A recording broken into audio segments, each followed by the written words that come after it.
सती महारानी का दूसरा जन्म हुआ। किसके रूप में?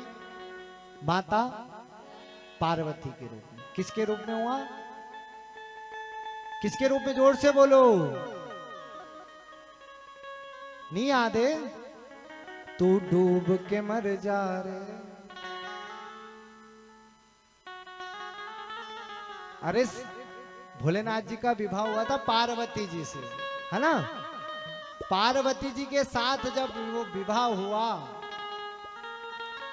हिमालय की पुत्री बनकर माता पार्वती ने जन्म लिया और अब माता सयानी होने लगी।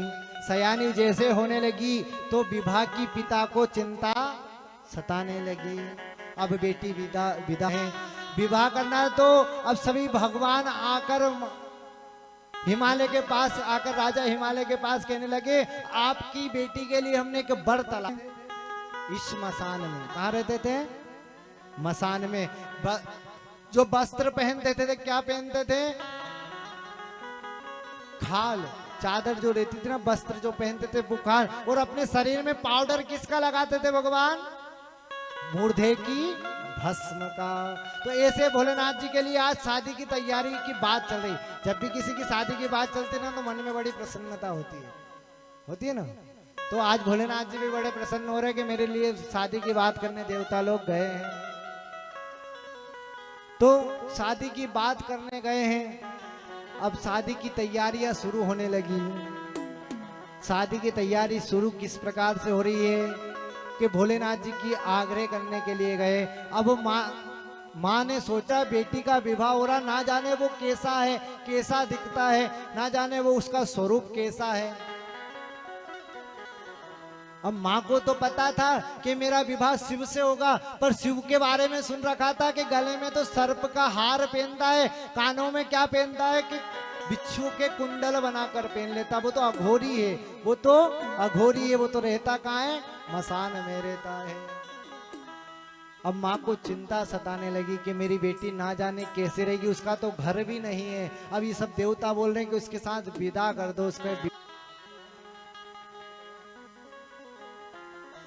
तो अब विवाह फाइनल हो गया कि भैया हाँ ठीक है, आपके साथ हमारी बेटी का विवाह पक्का।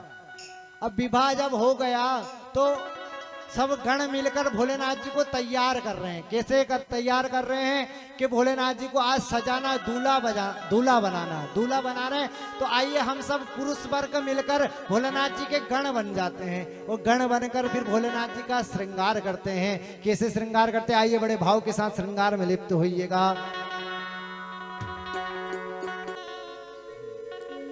माता सती को सजाना है। अब माता पार्वती को कौन कौन? अभी भोलेनाथ जी को तो हमने सजा दिया भैया, देखो। अब आपको सबको मिलकर माता को सजाना है। हमने देखो भोलेनाथ जी के लिए क्या लेके आए थे? कली बागों से कलिया चुन चुन कर। हम जो सके थे ना, उन्हें बागों से चुनकर कली लेकर आए थे जब भोलेनाथ जी को सजाया था। अब आपकी बारी, आप माता पार्वती को कैसे सजाओ? आओ सखिया हो मुझे, आओ सखिया हो मुझे। क्या लगाना है? शादी में क्या लगती है सबसे पहले? मेहंदी। अब माता सज गई है भैया, माता का श्रृंगार हो गया। भोलेनाथ जी इंतजार कर रहे हैं कि मैं कब को सजा के, मेरे को कब का सजा के बैठा। अब उनके आने की तैयारी हो गई है। तो भोलेनाथ जी अपनी बारात अपने गणों के साथ माता को विवाह करने के लिए दौड़े चले आ रहे हैं। तो हम सब गण मिलकर भोलेनाथ जी के साथ बारात में सम्मिलित होंगे।